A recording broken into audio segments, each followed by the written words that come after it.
Hi, my name is Joyce Strimple, and I am owner of Cougar Connections, a U of H alumni networking group. We're part of the NIA networking franchise here in Houston, Texas.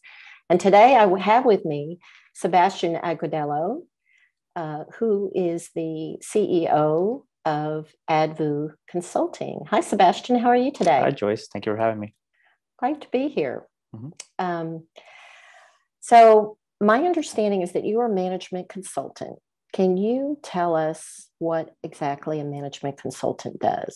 Absolutely. So a management consultant is someone that goes in as a third party and not with a non-biased perspective and to any kind of company and kind of helps them identify their internal issues or opportunities. Sometimes people bring a consultant to they know that, hey, maybe $1 million came into the bank last year, but we don't know where it went, or there's a lot high retentions, a revolving door in the business. People are not staying or being loyal to the company, or hey, we want to expand operations. We want to maybe open a new store or open a new factory. Does that make sense from a financial point or operational point? And they bring someone that's not biased into the mix and give their perspective by doing analysis and really understanding how the business works and how the industry works. So that's what management consultant do. Okay. Mm-hmm. So there's lots of parts Absolutely. to what you do. Absolutely.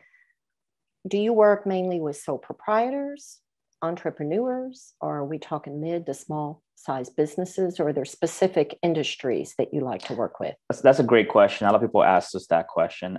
It really depends.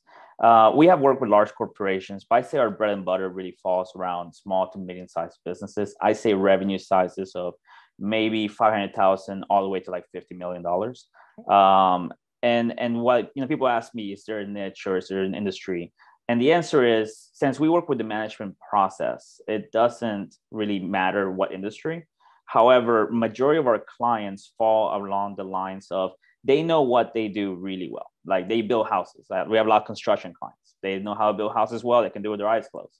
But when it comes to the business process or financials or accounting or finance, whatever it is, they don't understand that. They don't know how to do it. They don't have the education for it. They don't have the departments for it. So they bring my company and they bring me and my expertise to help them mitigate that, kind of like an external department to tell them, hey, build houses, get clients, do your thing.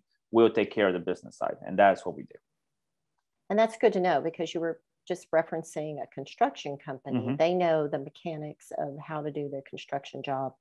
But your background is actually in finance. You Correct. Are a University of Houston graduate. Correct. As I am too. Go Cougs. Go Cougs. You graduated as a finance major Absolutely. From the Bauer Business School. Mm-hmm. And your other background is you actually worked for an international banker. Mm-hmm. Do you think that is probably why you went out on your own, or can you tell us why you went out on your own? Absolutely. So, I used to work in, in the banking industry. That was my background. And I had kind of like a phase where I really had to identify what's my purpose in life, what am I meant to do? Mm-hmm. And I did some soul searching, and I found out that I'm good at two things. One, I'm good at communications. I'm good at giving advice, and I'm good at problem solving. So I started saying, okay, what does this mean in the career world? And it came down to consulting or management consulting. So I did what every same person does, and that is, hey, I'm applying for jobs. And when I tried to apply, I found out that management consulting is kind of like investment banking. It's a little competitive. Mm-hmm. So I said, okay, you know what? Let me do it myself. Let me start a company and let me help my clients reach their dreams just like I'm doing myself. And that's why. Wow. Well, that's good to know. So that's your why. That's my why. That's your why. Well, that's a good why. Mm-hmm. Well, Sebastian, thank you for letting me interview today. I enjoyed visiting with you very much. Thank you for having me.